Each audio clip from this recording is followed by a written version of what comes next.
Hey there, just checking in on the books I've read this quarter. So, the past 4 months, I've read 25 books, one of which was a DNF, though. So, we're going to say 24 books, 12 of which were thrillers, some all time favorites, and a new favorite. I'm so happy I have a new favorite thriller. Seven horror books, three classics, and two fantasy. So, just some standout books. We have Just the Nicest Couple. This was almost a new all time favorite thriller.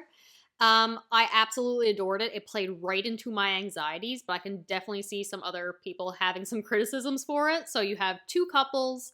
The husband of one couple has gone missing. It happened after a fight with his wife, so she thinks he's just gone to cool off, while the second couple have some secrets and involvement in terms of was the last person to see him, and they are trying to keep what they know a secret and just hiding things from everybody, and again building into my anxiety. This entire book is just slow dread waiting for the shoe to drop, and I loved it so much. I loved the pacing, I loved the plots, I loved how you would see things out of order, so you would see the fallout of an event and then the what led up to that event. And the main complaint I can see people having is there is no proper resolution. Like, you don't see, I guess you don't see the resolution, would be the best way to describe it without spoilers, but I didn't need it because it was the build up and the anxiety that did it for me. I didn't need to see the detailed consequences of what happens. Just knowing what happened was enough. I had a reread of The Kind Worth Killing, my former favorite thriller. I just refer to it as my twisty twist twist book. People who watch my videos are going to be annoyed for me describing this plot so many times. Man meets woman in an airport bar, says, God, I could just kill my wife over casual conversation. And she looks at him and is just like, well, why don't you? So they plot to kill his wife. And I had no idea where the plot was going the entire time. It was my favorite thriller of all time. I gotta get used to not saying that anymore. I reread that one because The Kind Worth Saving, its sequel, was released. 1 star, raised my blood pressure. I have an entire rant review on that book detailing the plot. Moving on. Everyone in my family has killed someone. First of all, fantastic title. And second of all, I adored this book so very much. I have read nothing like it. The author spells out, talks to the reader, breaking the fourth wall about who dies or what chapters characters dies. He summarizes events as if, like, literally saying, just in case you weren't paying attention, let me just summarize everything.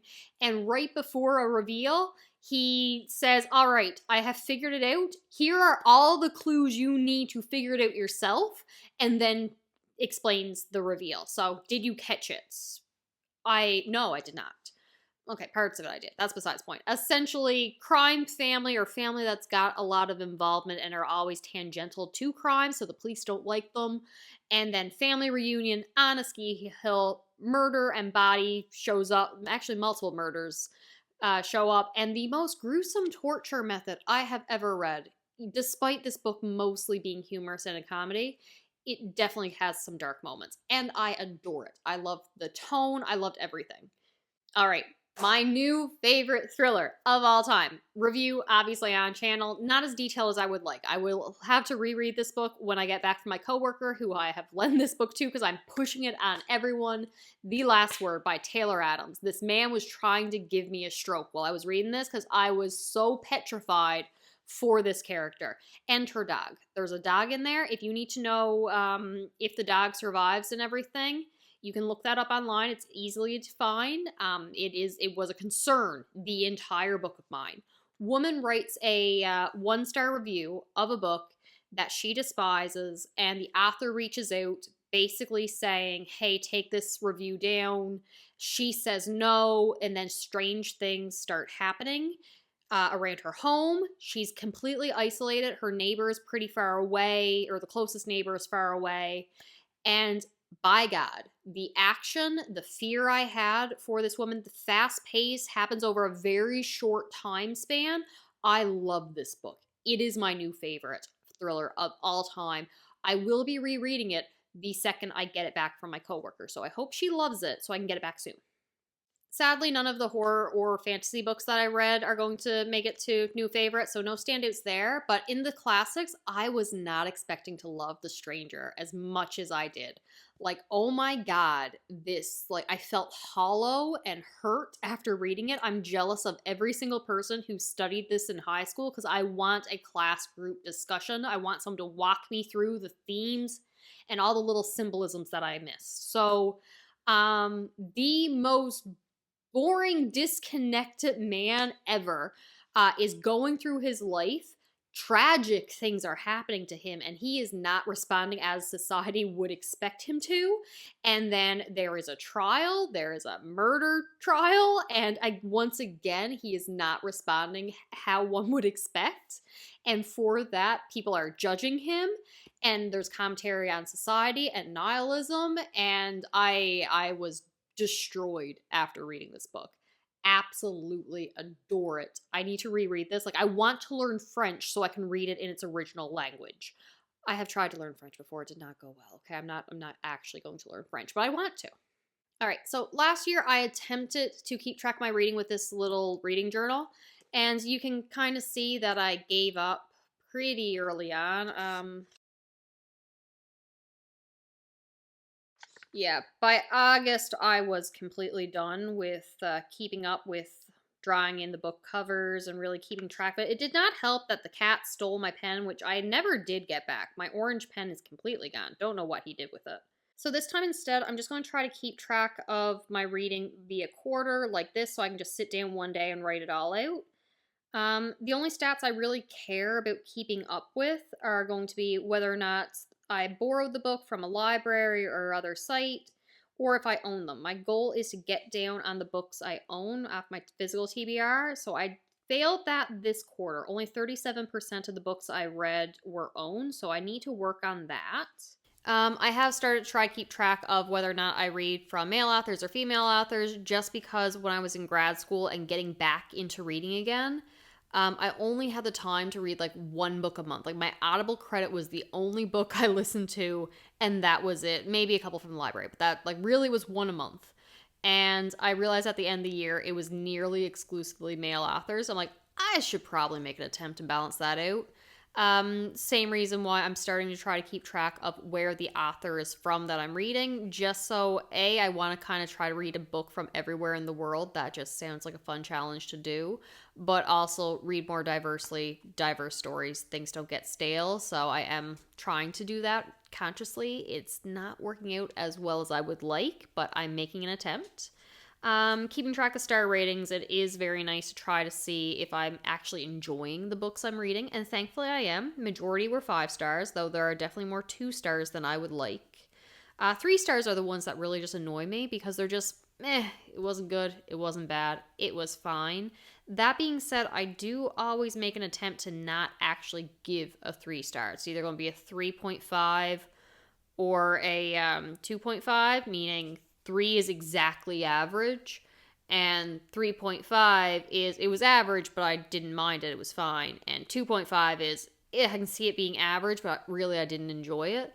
So I gotta pay attention on Goodreads. Do I ever round them up or down, or do I leave them at 3 stars? Because this is based on Goodreads. I should switch to my story graph. I should update my story graph. Yeah, that's all she wrote in terms of statistics that I'm keeping track of. All right, switching over to manga that I have now read. I am continuing on my One Piece journey. So I have read this year from Return to Sabaody to the second arc of Wano, or the second part of Wano. I am so happy I have made it to Wano. I did not expect to be able to do this in like less than a year. I think I started in October-ish of last year. Oh, and I'm so, so happy. I am absolutely adoring it, so I cannot tell you how much I am enjoying and just loving reading One Piece for the first time. In terms of that small section that I've read so far this year, I say small, it's still a lot. Anywho, Zou, however it is pronounced, is my favorite of that section. I have no idea if that's a non-popular opinion or not. However, that I don't want to say anything, but that moment that broke me, and I was shook, and I did not see it coming. that is like my top 3 moment in the series. I love it so much. So props there. Favorite character is still Whitebeard, obviously. However, let's say I can't choose them because they were not introduced or not during this time section.